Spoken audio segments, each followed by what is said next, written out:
Good morning. Good morning. Hey, I want to start today by asking you a question. I want to know, what are you?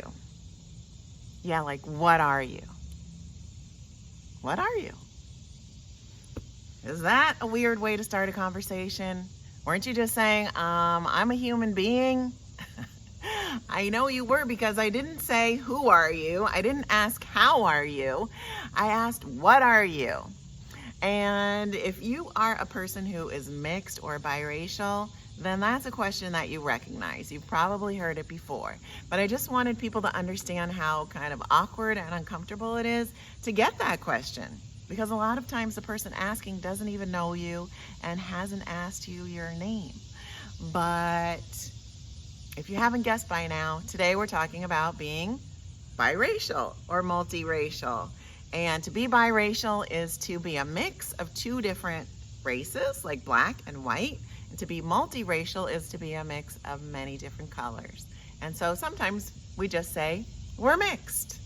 But let me introduce myself. My name is Sira Williams. I'm the children's librarian at the Red Bank Public Library, and I'm biracial. And the question of what are you is one that I have received more than a few times in my life from all different kinds of people. Actually, more black people have asked me that question than white people, because my skin is brown, I look black, but my hair, and we've talked about hair. We read stories about hair, remember? My hair is not a typical texture of black hair. And so the question comes, what are you? It's kind of a mystery, because when we meet new people, it's kind of human nature to categorize them and put them into little boxes so that we have some kind of frame of reference for relating to them. So that when I meet an Asian person or a black person or a white person, my mind goes, doo-doo-doo-doo-doo. What do I think I know about this kind of person? Okay, I'm ready to talk to you. That's called stereotyping. It's not a great idea because it's categorizing or judging someone based on the way they look and their race. And we know better than that. We've talked so many times about how everybody is different. Not everybody's the same. Not all black people are the same. Not all white people are the same. We're all different. So, stereotyping is not what we want to do. But in our mind, when we see somebody and their look doesn't match what we think in our mind, then it's confusing, and the question comes, what are you?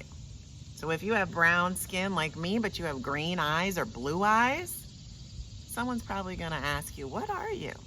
Or if you have light skin, fair skin, but you have black features like a broad nose and thick lips, and maybe you have blonde hair, but it's real curly, probably someone's going to ask you, what are you, at some point. So maybe stereotyping and having these kinds of ideas is something that you could talk about in your family conversation today. But if you've been following these family story times on race and diversity, then you already knew that I was biracial, because I shared my baby picture with you when we read a book about the Loving family. Remember? That family was fighting for the right to have an interracial marriage and to make that legal. And they did it. And in that family, the mom was black and the dad was white, and they had 3 children, and they were biracial, just like me. So being biracial, though, just adds a whole nother layer on top of the experience of being a person of color. And it can be hard, especially when you're a kid and you're trying to fit in. Being mixed is difficult because you don't know where you fit.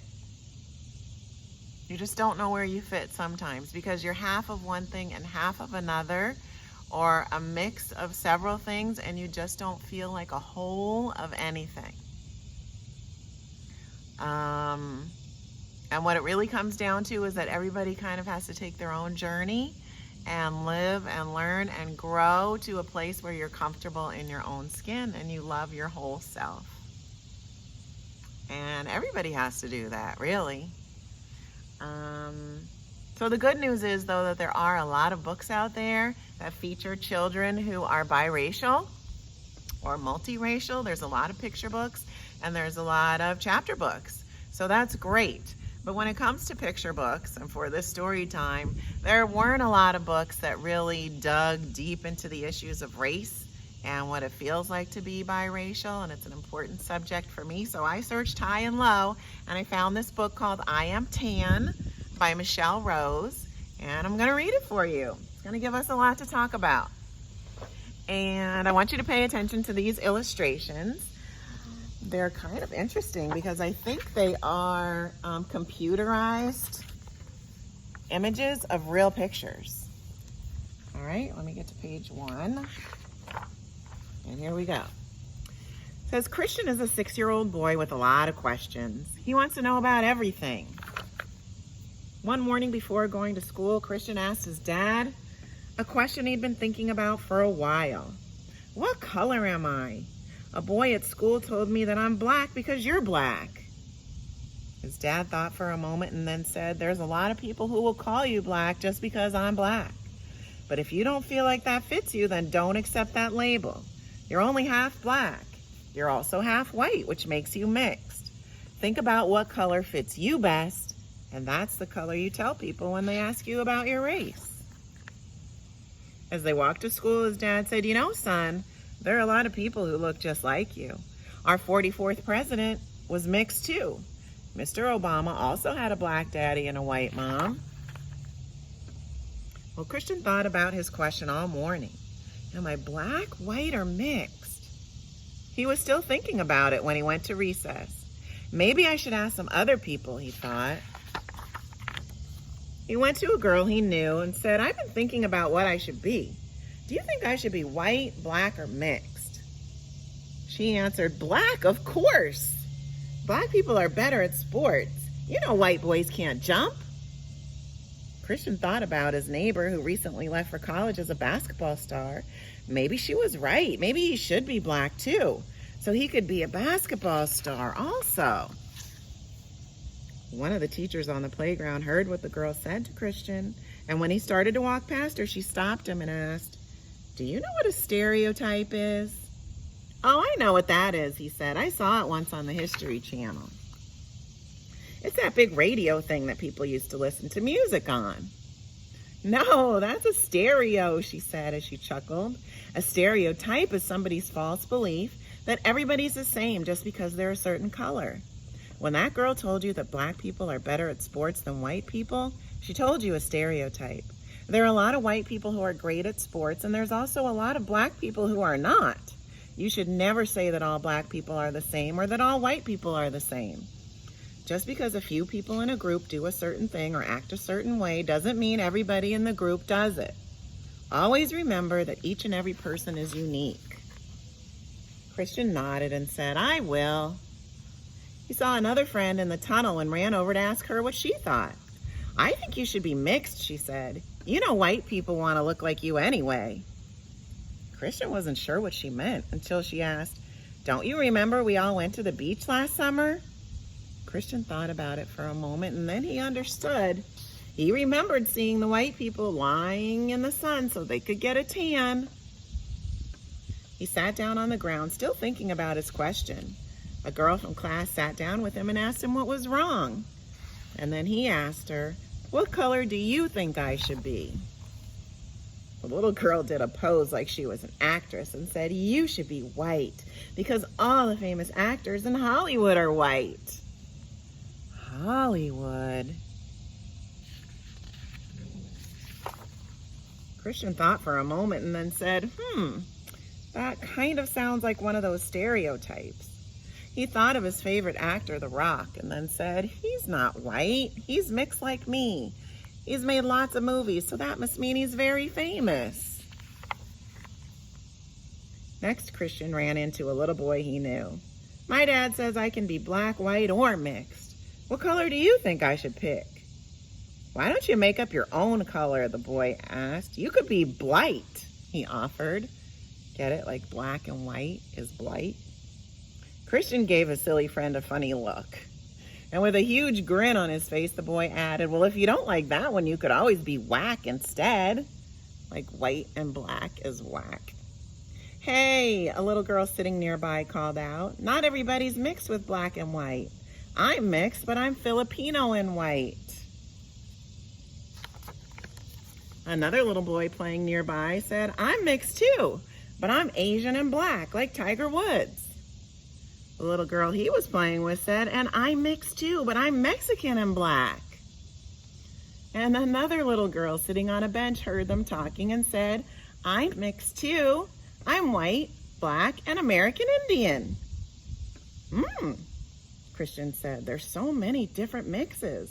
Whack or blight won't work for everybody. And those are silly names anyway.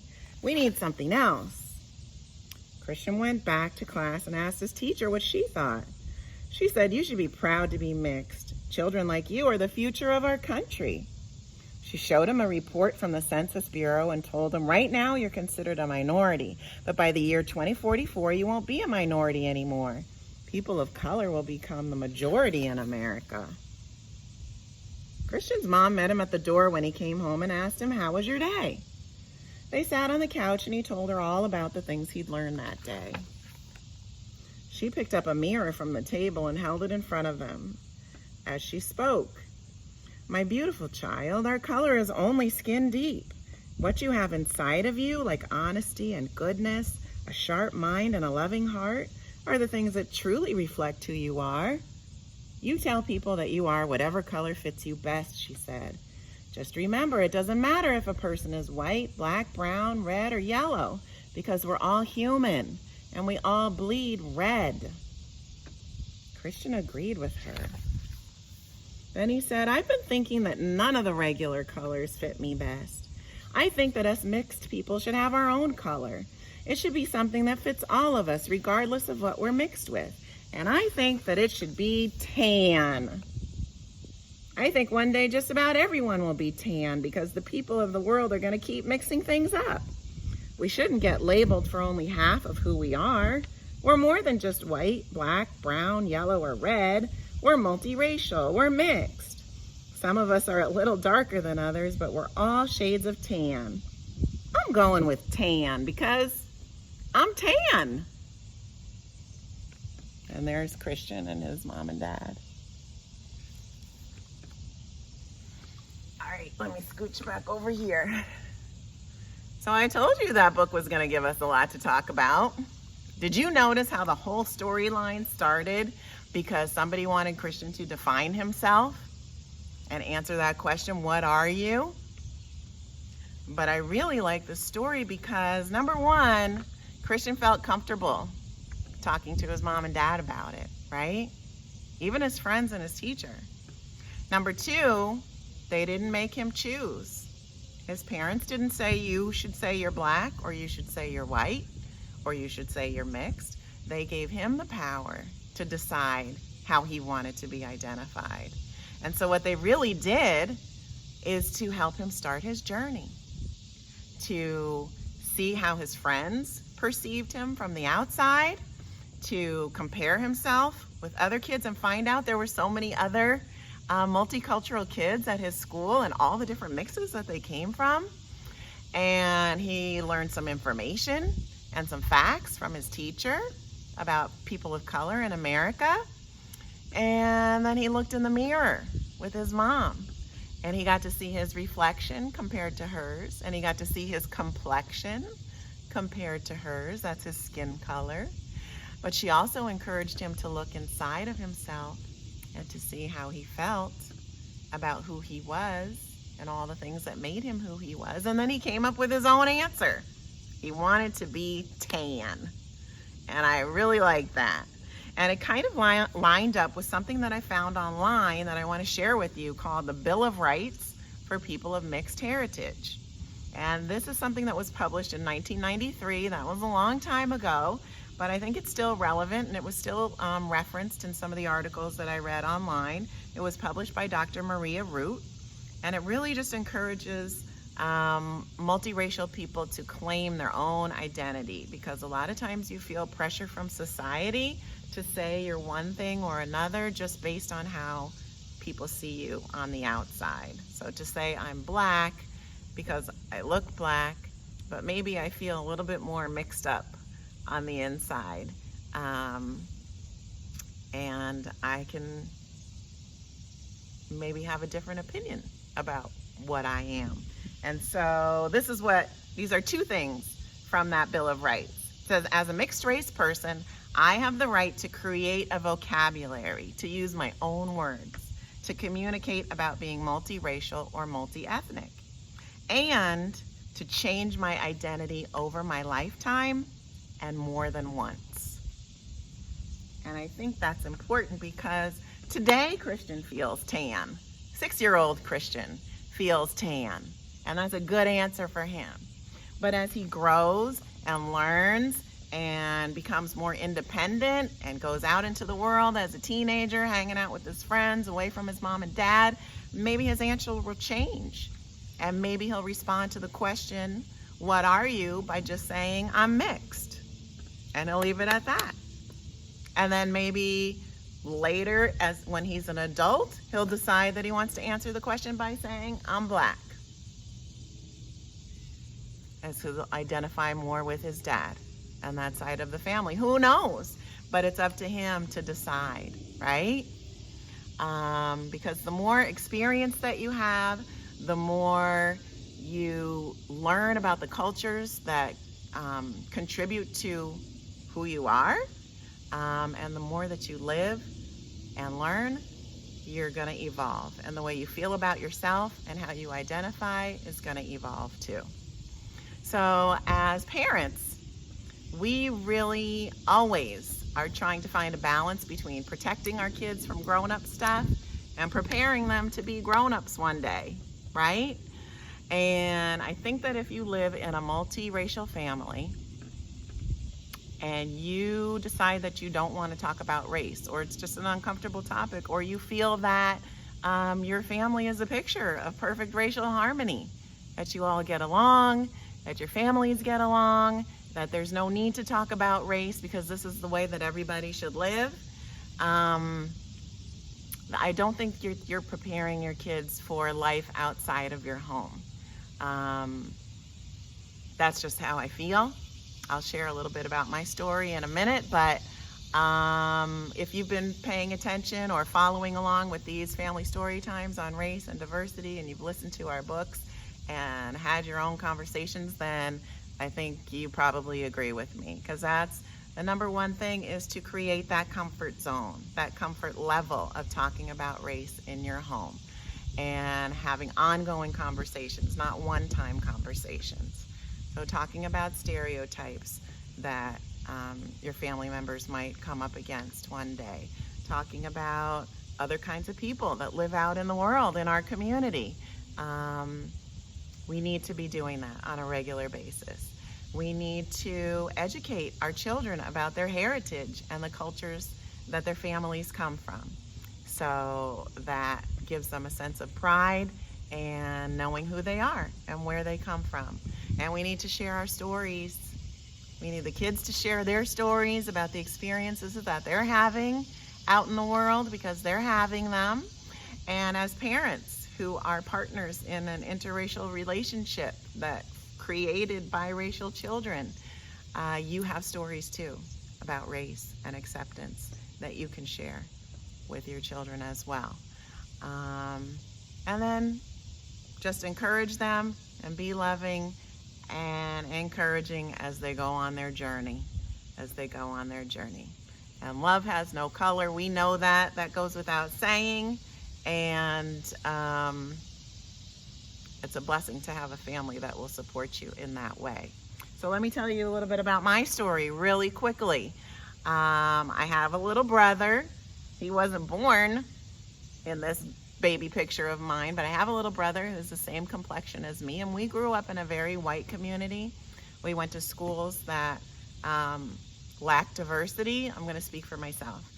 Growing up, every classroom I was in, whether I was in kindergarten through high school, the end of high school, I was the only black person in any of my classrooms. even in our family, because our parents got divorced and we grew up with the white side of our family, even in our family, we stuck out. And really, that was okay. That was all we knew. That was what we were comfortable with. And listen, we were loved and cared for. We had friends. We were active. We were blessed in so many ways. But on issues of race, we were not prepared because our family didn't talk about race in any meaningful way. Our father was from Africa. He's from Mali, and so we did learn about that African heritage to some extent, but we didn't learn about what it was like to be a Black person in America. And so going out into the world was quite overwhelming for me in interacting with people of color that I met. And what I found was that I couldn't rely on stereotypes and try to act Black, because that just doesn't work. You just have to be you. I just had to be me and trust that I would find my people and that people would like me for who I was. And that worked out. So I wanted you to know that through experience, through friendships, through learning about history and culture and just growing up, that it all worked itself out for me, right? But my brother had a different journey. We're two different people. We had the same background, but after we left home, we went in different ways. And listen, he grew up from a cute little Black boy to being a grown Black man. And stereotypes about Black men are serious. They are many, they are strong, they run deep, and it doesn't matter how incorrect they are, they affect how people treat you. And so his experiences were very different than mine, and he went on his own journey, but we both landed in a good place. And I wanted you to know that even in the same family, your kids will go on different paths and may identify in different ways at different times, and that's okay. So I just wanted to quickly show you, last thing, how my little evolution took place. So if you ask this little Sira, I think I was 3 or 4 in this picture, what are you? My answer was pretty famous. My aunt loves to tell this story. My answer was, I'm Janet Canari's little brown girl. That was my answer. I'm a little brown girl. That's what I thought of myself. And Janet Canari was my mom. Hey, if you ask this teenage Sira, what are you? I don't know if she would have outwardly rolled her eyes, but inside she would have rolled her eyes. She would have told you that she was biracial, that her mom was white and her dad is Black, and he's from Africa, he's from Mali, and then she would be thinking, why are you even asking me that, and why do you care? Because that would be her teenage mindset. When you ask this Miss Sira, that's me now with my family, you see that I married a handsome Black man. I have 3 beautiful Black daughters, and I think that I'm just kind of seen in this context of my Black family, and I don't really get asked the question anymore, what are you? But if somebody did ask me, I would just say I'm Black. I'm a Black woman. And if you want to know more, I would happily tell you that I am biracial, that my mom was white and my dad was Black. But I would keep going. I would tell you my mom was from America, my dad was from Mali, and that's in Africa. I would tell you my mom was Christian, my dad was Muslim, and I just keep going because there's lots of things that make me who I am, right? And race is just one of them. So remember that. It's an important one, but it's just one of them. And we're all unique and special. So I hope that everybody got something out of today's conversation and story that you can talk about. If you are in a multiracial family, you can talk about your experiences and share some stories. If you are not, and you hung in there and you listened to this program and this story, then I think that's fantastic. You learned about people that are different than you, and that's what we need. That's what we need in this world, to be more understanding of different types of people. So no matter who you are, just remember that there's only one person in the whole wide world like you, and that is you. And so that makes you extra, extra special. So just take care of yourself, be the best that you can be, and just be you. Just be you. That's the answer. That's all that you can do. And the more you do it, the more comfortable you will be in your own skin. And that's the way you want to be. So I'm going to leave you with some peace and love like I always do, and wish you well. I hope you have a great day. We're going to do this again on the second Saturday of September at 11:30. Look for the publicity on Facebook.